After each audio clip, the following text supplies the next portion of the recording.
नमस्कार, आदाब, सत श्री अकाल। मित्रों, स्वागत है आप सभी का समाधान कार्यक्रम में। एक ऐसा कार्यक्रम जिसमें आपकी सभी समस्याओं का समाधान आपको प्राप्त होता है। और हमेशा हम कहते हैं कि ये हमारा एक परिवार है, ये मंच आपका मंच है जिसमें आप अपनी बात रखते हैं। और जैसे हमेशा यदि हमारे जीवन में कोई समस्या आती है तो हम अपने परिवार में बैठकर उसका समाधान ढूँढते हैं। और ऐसी कोई समस्या है भी नहीं जिसका समाधान इस संसार में ना हो। ज़रूरत होती है थोड़े संयम बनाए रखने की और आपस में विचार विमर्श करके उसके समाधान तक पहुंचने की। और हमेशा इसी कार्य में हमें मदद करते हैं आदरणीय राजयोगी सूर्य भाई जी। आइए उनका स्वागत करते हैं। भ्राता जी, आपका बहुत बहुत स्वागत है। थैंक्स।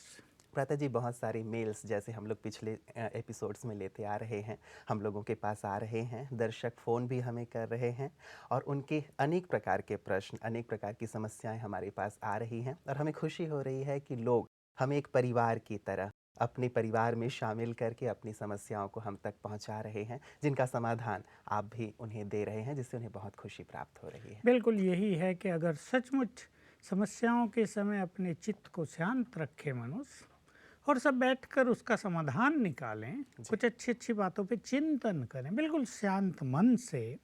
और उसमें अगर ये स्पिरिचुअल प्रैक्टिसेज, स्पिरिचुअल एनर्जी का जो एक इफ़ेक्ट होता है समस्याओं पर, उसको भी जोड़ दें, तो ऐसा देखा गया कि बड़ी से बड़ी समस्याएं भी बहुत जल्दी ठीक हो जाती हैं। जी। समस्याओं के पीछे कई कारण भी होते हैं, उन कारणों पे भी ध्यान दिया जाए कि हम कहीं गलती कर रहे हैं या दूसरों की गलती से कुछ समस्याएं क्रिएट हो रही हैं, किसी के स्वभाव संस्कार समस्याओं के जिम्मेदार हैं, या किसी का बोलने का या व्यवहार करने का तरीका समस्याएं पैदा करता है।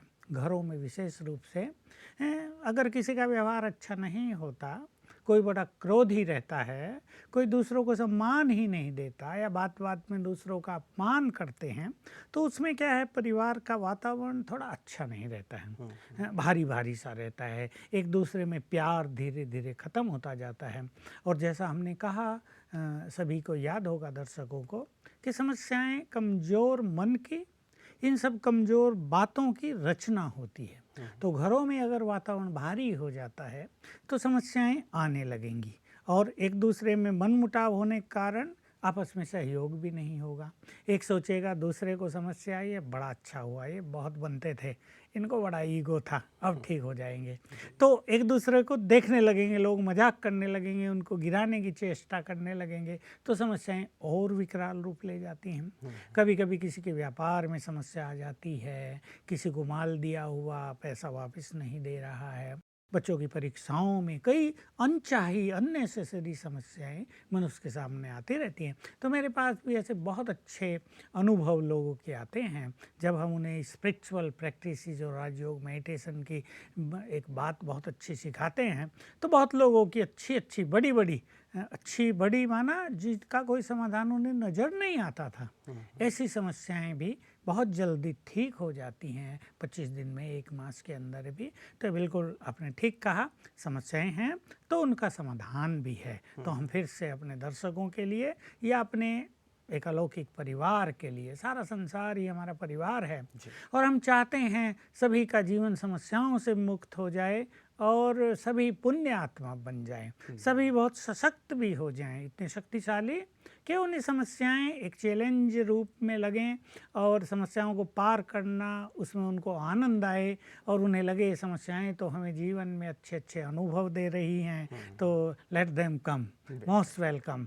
तो ऐसी स्थिति हम चाहते हैं, इसलिए हम अपने सभी भाई बहनों को अच्छी अच्छी ईश्वरीय श्रीमत के अनुसार जो हमने सीखा है उसकी राय देते ये रहते एक हैं। अच्छी बात आपने कही भ्राता जी। यदि हम आंतरिक रूप से बहुत सशक्त हो जाते हैं, बहुत शक्तिशाली बन जाते हैं, तो निश्चित रूप से समस्याएं हमारे लिए खेल की तरह हो जाती हैं। उन्हें हम चुनौती के रूप में लेते हैं, उन्हें एंजॉय करने लगते हैं। समस्याएं हमें समस्याएं लगती नहीं। और शायद यही आपकी शुभ भावना है जो हमारे दर्शकों तक पहुंच रही है, और इसीलिए वो सभी अपनी समस्याओं को हम तक पहुंचा रहे हैं ताकि सहज रूप से उनका समाधान भी मिल जाए। और एक परिवार में बैठकर, जैसे आपने कहा कि हम चर्चा करते हैं समस्याओं की, ये मंच जैसे एक परिवार की तरह है जिसमें सभी अपनी समस्याओं को हम तक प्रेषित कर रहे हैं। बिल्कुल ऐसे ही कोई बात आए तो पहली चीज़ तो ये होती है कि मनुष्य उसे बहुत बड़ा ना समझ ले। जी। हाय क्या हो गया, अब क्या होगा, पता नहीं ये बात ठीक होगी या नहीं, ऐसी फीलिंग्स नहीं, बहुत सहज भाव से कोई बात नहीं, ये बात हमारे सामने आई है, ये बड़ी समस्या भी आ गई है, हम इससे निपटेंगे, परमात्मा भी हमारे साथ है, हमारी अपनी शक्तियाँ भी हमारे पास हैं, हमारे सुंदर विचार भी हैं, हम इनसे निपटेंगे। तो जो मन भारी होता है समस्या आने पर, जो एक चित्त में एक सूक्ष्म रूप का तनाव और एक अशांति पैदा होती है, बस सावधानी इस चीज़ की रखनी है कि वो हम ना आने दें और समस्याओं के कारणों की बजाय उसके समाधान पे विचार करें। बिल्कुल, तो भ्राता जी मैं पहली जो हमारे पास समस्या आई है उसकी ओर ले चलता हूँ आपको। ये हमें रेवती साहू जी लिख रही हैं और कहती हैं कि आदरणीय भ्राता जी, मेरे पति बहुत शराब पीते हैं। शराब पीकर जब घर आते हैं तो बहुत हंगामा करते हैं, सामान आदि भी तोड़-फोड़ देते हैं और सुबह उठकर माफ़ी भी माँगते हैं कि मुझसे गलती हो गई। मैं कैसे उनकी शराब की आदत को छुड़ाऊँ? तो दोनों बातें हैं, तोड़-फोड़ भी कर देते हैं और माफ़ी भी माँग लेते वो हैं। शराबी तो अपने को बादशाह समझता है और न जाने क्या क्या समझने लगता है, और हो सके उसके हाथ में बंदूक हो तो वो चलाने में देर नहीं करेगा। जी। फिर जब मार देगा दो चार को तो फिर पछताएगा भी, ये मैंने क्या कर दिया। तो ये सच है कि शराब की आदत सचमुच एक ऐसी आदत है जो मनुष्य का मानसिक बैलेंस भी खो देती है, और जो उसमें कई निगेटिविटीज़, कई तरह के बुरी व्यसनों का और बुरी आदतों का जैसे आह्वान करती है। तो शराब पीना निश्चित रूप से बहुत बुरी चीज़ है, लेकिन इसकी लत मनुष्यों को आज लगती जा रही है। चाहे वो एक बार इसको चख लेते हैं, फिर इसका स्वाद तो होता नहीं, लोगों को तो बदबू आती है इसमें से, लोग नाक पे अपना रुमाल रख लेते हैं, पर उन्हें शायद इस गंदगी में बदबू आती है, वो गंदगी में सुगंध आती है। तो एक तो ये कारण हो जाता है। फिर कई लोग कुछ कारणों से, कुछ समस्याओं से के दबाव में, कुछ पारिवारिक टेंशन या कुछ उनके काम धंधों में ऐसी परेशानियां हों, नींद ना आती हो, तो चलो कुछ देर उससे मुक्त रहने के लिए वो शराब जैसी चीज़ों का सेवन कर लेते हैं। परंतु वास्तव में है ये राक्षसी चीज़ें, ये तमो प्रधान चीज़ें हैं जो मनुष्य के अंदर से मानवता को नष्ट करती हैं और उसके ब्रेन को बहुत क्षति पहुंचाती हैं। हेल्थ वाइज, स्वास्थ्य के लिए तो ये सचमुच बड़ी हानिकारक हैं। बहुत लोगों के केस हो चुके हैं कि छोटी छोटी आयु में लोगों की अपनी ये लीवर खराब हो गए और बेचारों की मृत्यु हो गई। छोटे दो बच्चे, पत्नी रोते ही रह गए, जीवन उनका बिल्कुल बेकार और असहाय हो गया।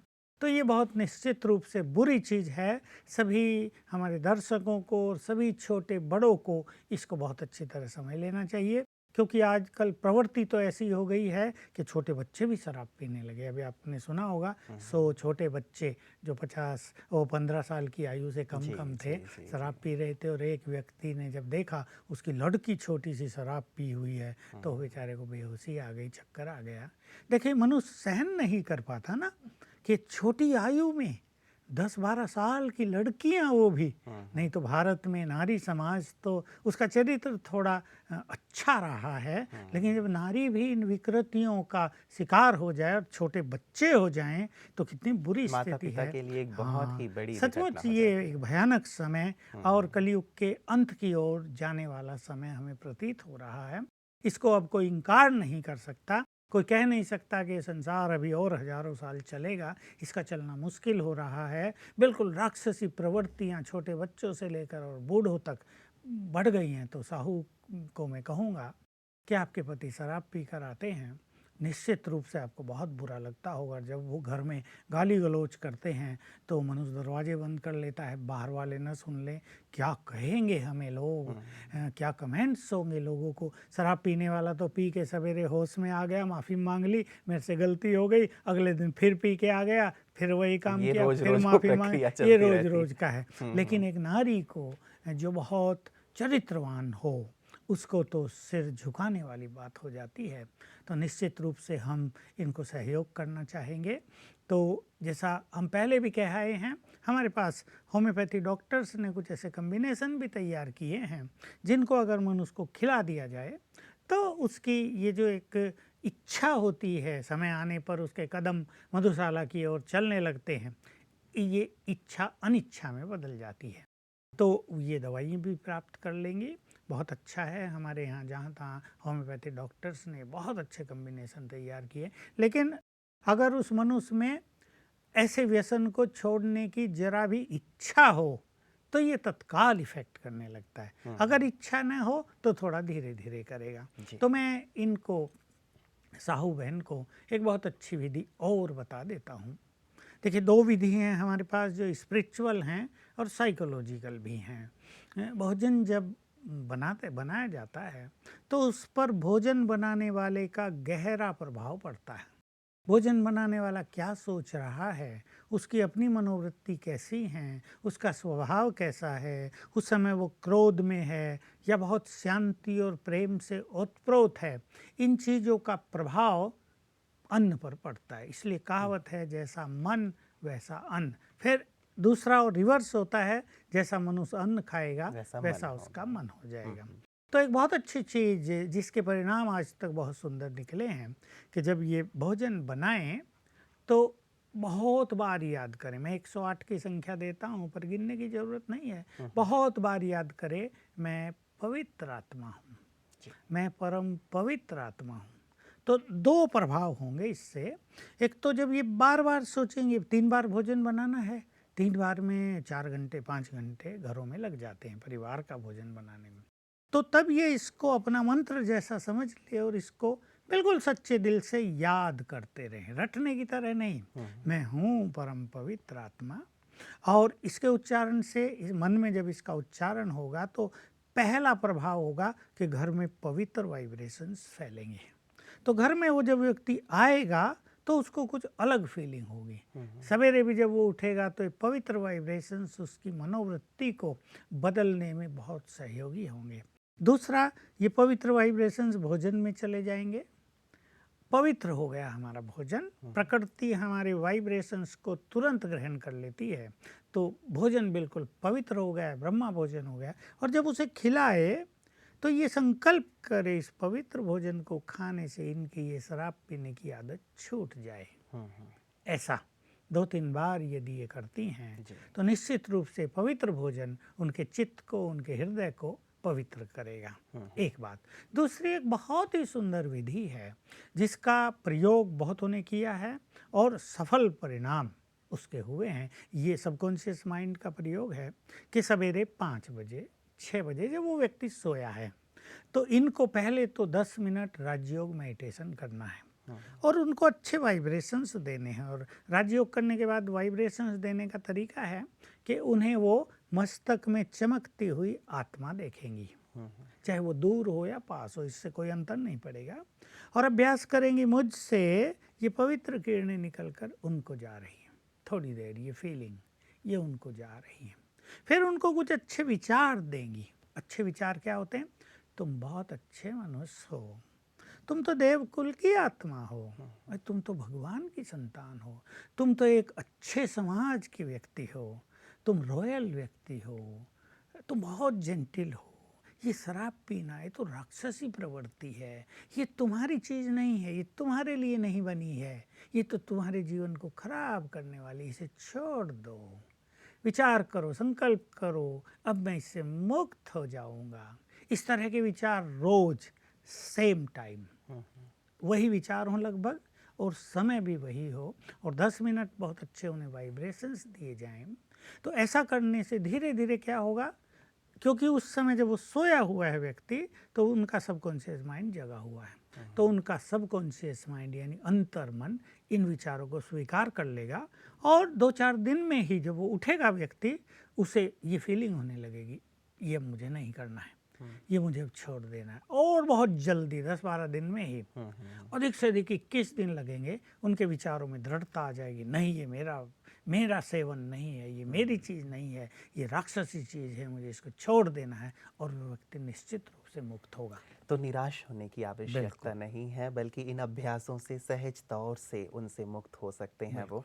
और जैसे आपने कहा व्रता जी कि ये जो दवाइयाँ हैं, होम्योपैथी की दवाइयाँ, तो ये क्या ब्रह्मा कुमारी इसके केंद्र में जाकर के वो प्राप्त कर सकते हैं? देखिए, ऐसे तो हमारे हेड ऑफिस में ये प्राप्त हैं। हमारे यहाँ पर आबू में ग्लोबल हॉस्पिटल भी है, उसमें जो होम्योपैथी डॉक्टर्स हैं उनके पास भी हैं। शराब पीने की अलग, तो गुटखा खाने की अलग, तो और जो तंबाकू आदि हैं या बीड़ी सिगरेट है, सबके अलग अलग उन्होंने कम्बिनेशन बनाए।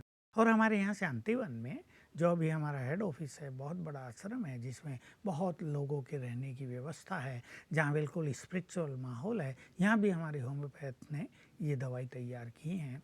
वो अगर सेंटर उनके नज़दीक है, सेंटर से कांटेक्ट करें तो वहाँ के थ्रू भी यहाँ से मंगा सकते हैं। जी। उनका कोई जानकार व्यक्ति हो वो भी उनको यहाँ कोरियर के वैसे द्वारा भेज बहुत सकता अच्छा हो भ्राता जी कि वे एक हाँ, बार सेवा केंद्र पे अवश्य हाँ, जाएँ ताकि बिल्कुल। उन्हें जैसे आपने कहा तीसरा अभ्यास आपने बताया कि किस प्रकार से उन्हें अच्छे वाइब्रेशंस देने हैं या अच्छे विचार करने हैं सबकॉन्शियस माइंड के जो आपने संकल्प बताए।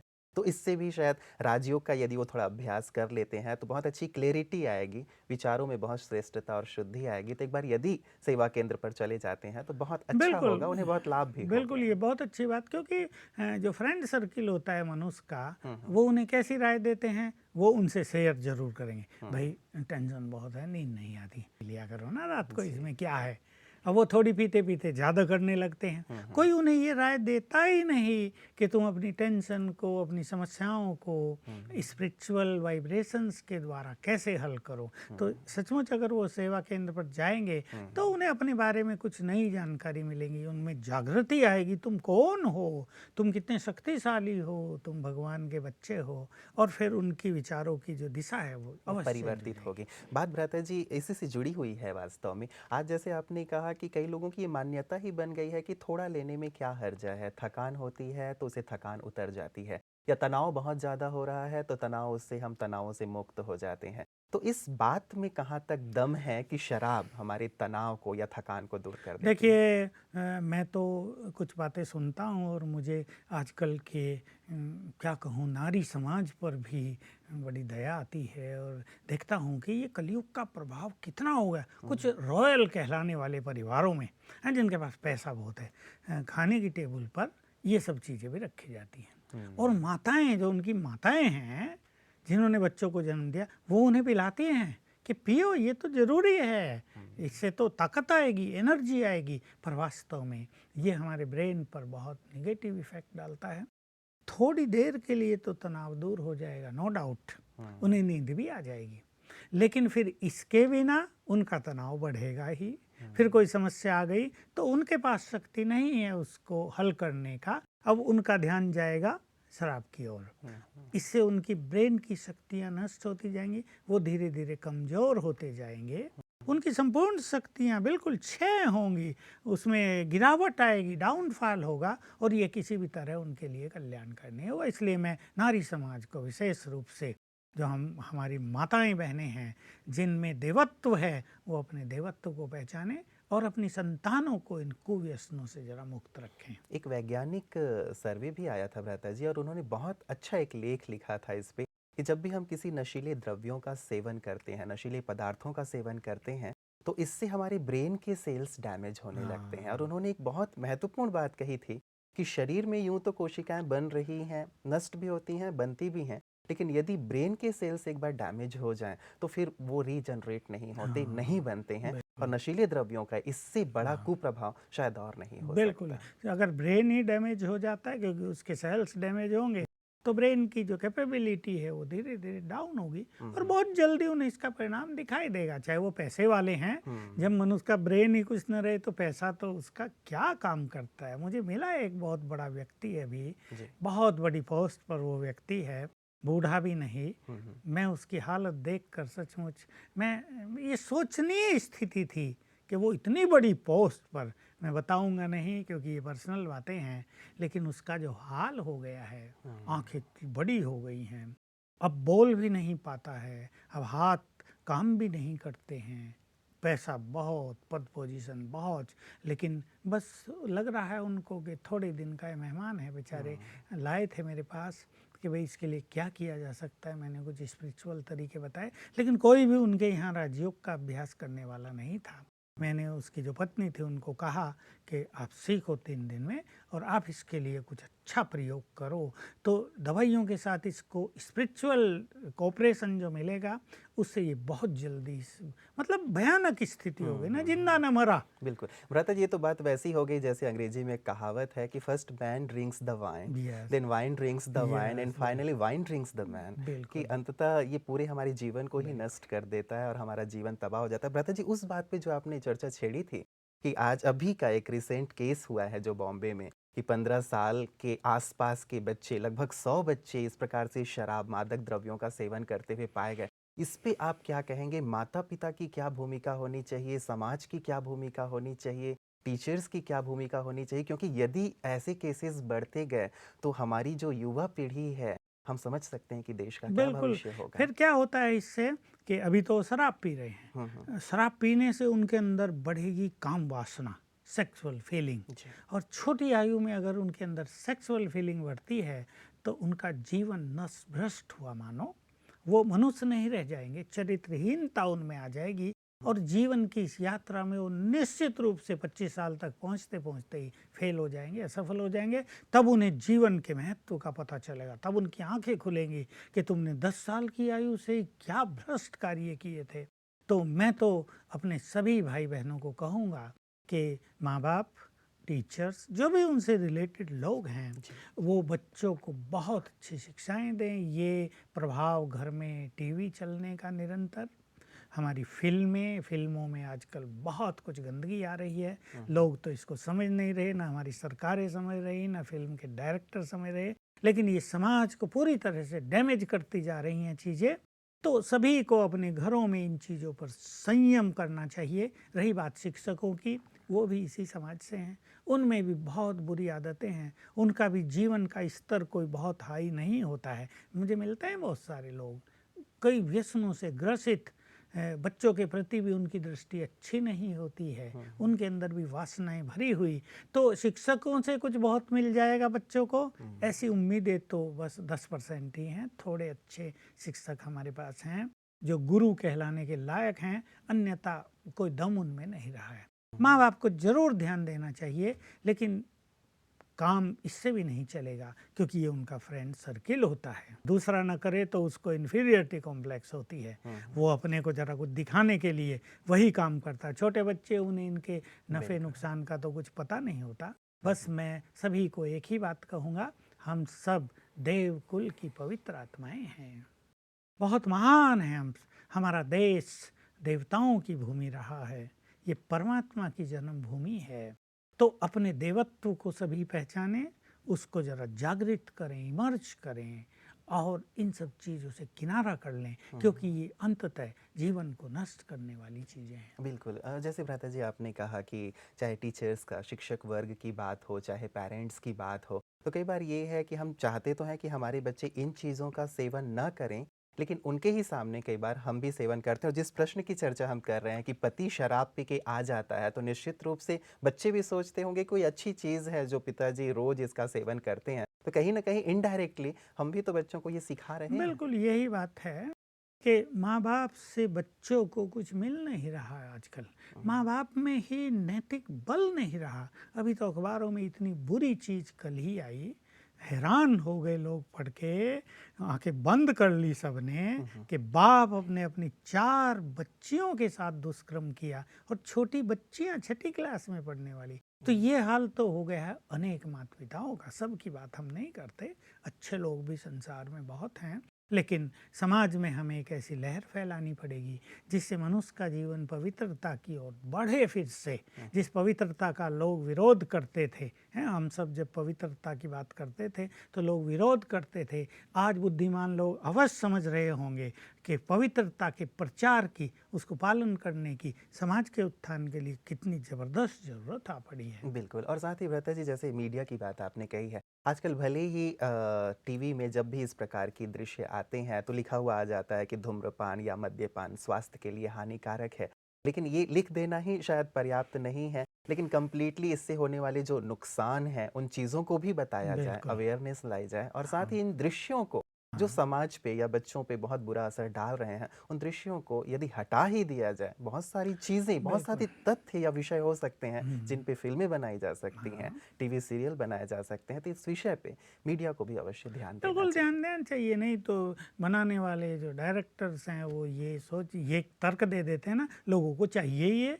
अब हुँ, लोगों को तो चाहिए ही जहर, तो हम जहर ही परोसने लगे कि खाओ और मर जाएं। तो हुँ, कोई भी ऐसा चिंतक इन इन फील्ड्स में बचा नहीं है। कोई भी ऐसा श्रेष्ठ चिंतक हमारी राजनीति में नहीं रहा। मुझे ये कहते हुए लज्जा अनुभव हो रही है। जो इन चीज़ों के प्रति कदम उठाए और जो सोचे कि हमें अपने देश के नौजवानों को, बच्चों को ऐसी चीज़ें नहीं परोसनी है जिनसे उनका भावी जीवन पतन के गर्त में चला जाए। अगर ऐसे हमारे पास 10 अच्छे लोग भी खड़े हो जाएं और समाज थोड़ा-सा उनको साथ दे, तो इस आंधी को कुछ रोका जा सकता है। बिल्कुल। लता जी, आज वक़्त हमें इतना ही इजाज़त दे रहा है। एक बहुत ही महत्वपूर्ण प्रश्न जो उठाया था हमारी रेवती साहू बहन ने कि शराब और इसका जो भी एक बुरा जो कहें कि प्रभाव बच्चों के ऊपर भी देखने में आ रहा है या समाज के ऊपर देखने में आ रहा है, इसके ऊपर आज आपने जो प्रकाश डाला है, आपका बहुत-बहुत शुक्रिया। मित्रों, शराब किसी भी तरह ये नहीं कहा जा सकता कि हमारे लिए बहुत-बहुत स्वास्थ्यदायक है या हमारे समाज के लिए स्वास्थ्यदायक है। निश्चित रूप से हम आज समाज को देख रहे हैं, एक परिणाम हमने देखा कि किस प्रकार बच्चे इसमें लिप्त होकर के सबके लिए एक बहुत ज़्यादा कहें कि परेशानी का सबब बन गया वो दृश्य। हमें समय रहते ये कदम अवश्य उठाना होगा कि हम इस मादक द्रव्यों के प्रभाव से कैसे अपने आप को मुक्त करें और साथ ही अपने बच्चों को भी मुक्त करें, क्योंकि यदि हमें एक स्वस्थ, श्रेष्ठ और सभ्य समाज का निर्माण करना है तो निश्चित रूप से इन गंदगियों से अपने आप को मुक्त करना होगा, समाज को मुक्त करना होगा और कोई भी एक व्यक्ति इसकी जिम्मेवारी नहीं ले सकता। हम सबकी जिम्मेवारी है कि हम अपनी अपनी जिम्मेवारियों का वहन करें, अपने आप को इससे दूर रखें और एक स्वस्थ समाज बनाने की ओर चलें। समाधान में आज के लिए इतना ही। दीजिए इजाजत। नमस्कार।